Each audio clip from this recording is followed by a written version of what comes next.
नमस्कार एवरीवन, मैं Shalini Agarwal Arora mercy for all society Prem Ashram से आपके सामने रमैया के साथ। रमैया को हमने रेस्क्यू किया है। ये मुंशीनगर में कई दिनों से घूम रही थी और ये किसी की पालतू गाय है। इसका ये सींग जो था वो एक टूट गया किसी दुर्घटना में और उसके बाद में इसमें सैकड़ों कीड़े बिलबिला रहे थे। खून से लथपथ ये गौ माता सड़कों पे इधर उधर भाग रही थी। मेरे पास सूचना आई, मैंने अपने कर्मचारी को भेजा। भेजने के बाद में इसको 3 घंटे तक कोशिश करने के बाद वो बांध पाया। बांधने के बाद इसका जो हमने फर्स्ट एड की, क्लीनिंग की, ट्रीटमेंट किया, उसके बाद उन लोगों से जो स्थानीय लोग थे उनसे सिर्फ मेरी इतनी ही प्रार्थना थी कि इसको बंधा रहने दिया जाए, खोल ना दिया जाए, क्योंकि इतनी मेहनत करने के बाद अगर हमने किसी पशु को फिर से खोल दिया तो वापस वो उसी स्थिति में पहुंच जाता है जिस स्थिति में हमने उसका इलाज किया था। बावजूद हमारे कहने सुनने के इसको फिर से खोल दिया गया और खोलने के बाद में ये फिर सड़कों पे यहाँ वहाँ भटक रही थी, बहुत ज्यादा बुरे हालात में। खून इतना ज्यादा बह रहा था कि लोगों से देखा नहीं जा रहा था, लोगों से देखा भी नहीं जा रहा था और लोगों से कुछ किया भी नहीं जा रहा। मेरे आज के इस वीडियो में मेरा प्रश्न ये है कि क्या गाय वास्तव में हमारी गौ माता है? गाय की आज हमारे समाज में जो स्थिति हो चुकी है, जो दुर्दशा हो चुकी है, हमारे माननीय मुख्यमंत्री जी ने ये बताया कि गाय अब नहीं कटेगी। लोगों ने गाय को बेतहाशा सड़कों पे छोड़ना शुरू कर दिया है।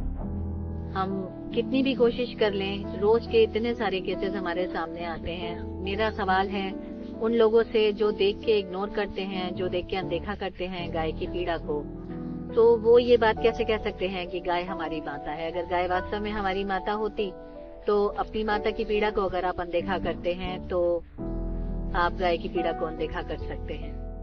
मैं इससे पहले भी इस टॉपिक पे कई बार बात कर चुकी हूँ कि हमारे पुरखों ने गौग्रास का जो एक वो बना रखा था, एक सिलसिला चलता रहता था कि हमें हमारे घर में से पहली रोटी जो थी वो गाय की निकलती थी। घर के बाहर गौग्रास रखा जाता था, घर के बाहर पानी का बर्तन रखा जाता था, घर की बची खुची सब्जियों के छिलके, रोटी अक्सर हम घरों के बाहर रख देते थे।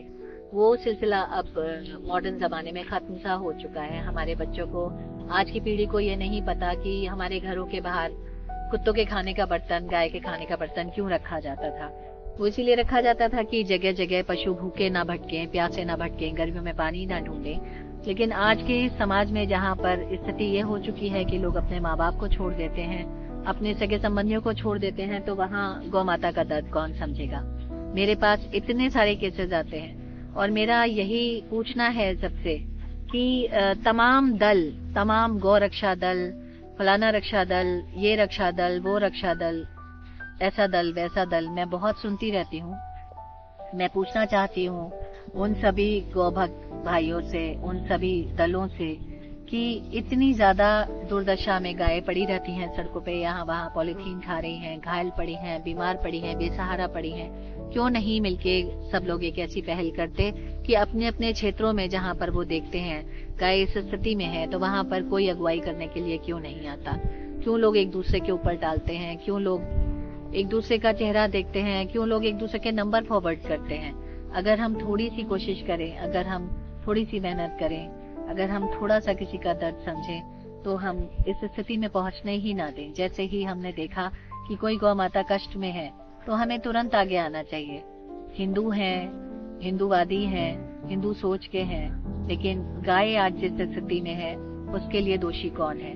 मेरा सवाल है, उसके लिए दोषी कौन है? उसके लिए दोषी हम हैं, हमारा समाज है, हमारा सिस्टम है कि जहाँ पर जब तक कोई पशु किसी गहरे गर्त में नहीं गिर जाता, जब तक कि वो इस दुर्दशा में नहीं पहुंच जाता कि वो उसको जिंदा रहते कीड़े खाने लगे, जिंदा रहते चील कौवे नोच नोच के खाने लगे, तब तक हम उसकी ओर देखते ही नहीं। अगर हमने पहले ही देख लिया होता तो ये इस स्थिति में नहीं पहुंचे होते जिस स्थिति में आज है।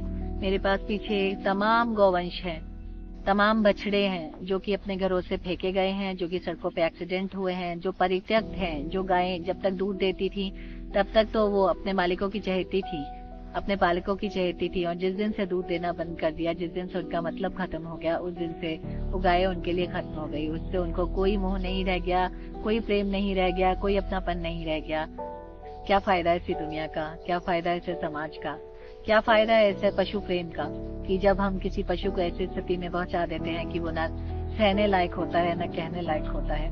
मेरा फिर से यही निवेदन है सबसे कि आप इस स्थिति तक पहुंचने से पहले ही उस स्थिति पे वहीं पे रोक दीजिए। यहाँ तक पहुंचना बहुत कष्टदायी होता है, हमारे लिए कष्टदायी होता है देखना, पशु के लिए सहना कष्टदायी होता है। तो इतना कष्ट, इतनी पीड़ा देने से पहले, किसी को इतने कष्ट तक पहुंचाने से पहले अगर हम वहीं पर उसकी साथ संभाल कर लें तो वो पशु बच जाएगा, वो पशु ठीक हो जाएगा। दुआएं आपको मिलेंगी, आशीर्वाद आपको मिलेगा। ये गाय हमारे पास आए हुए आज 5-6 दिन हो गए हैं और इसका हमने पहले भी ट्रीटमेंट किया था वहीं कॉलोनी में जहाँ पर ये घूम रही थी घायल। यहाँ पर लाने के बाद में हमने देखा कि इसके बहुत ज्यादा मैगट्स थे सिर के अंदर। वो सारी मैगट्स निकाले गए। उसके बाद इसकी दिन में 2 बार हमने ड्रेसिंग की। बहुत ज्यादा कमजोर थी, इसकी खिलाई पिलाई का भी विशेष ध्यान रखना पड़ता है। इस समय हमने इसे बरसीन में छोड़ रखा है। घाव इसका अधिकांशतः सूख रहा है अब, और उम्मीद करते हैं कि शारीरिक कमजोरी और बाकी इसको टिक्स भी बहुत हैं, वो सारी चीजें भी जल्दी ही इसकी ठीक हो जाएंगी और ये वापस स्वास्थ्य लाभ प्राप्त कर सकेगी। अभी तक इसको तकरीबन 70% आराम है और कोशिश यही रहेगी कि 100% आराम हो जाए इसको जल्दी से। इसका नाम हमने रमैया रखा है। रमैया के लिए आप सभी लोग प्रार्थना करिएगा कि जल्दी से ठीक हो जाए।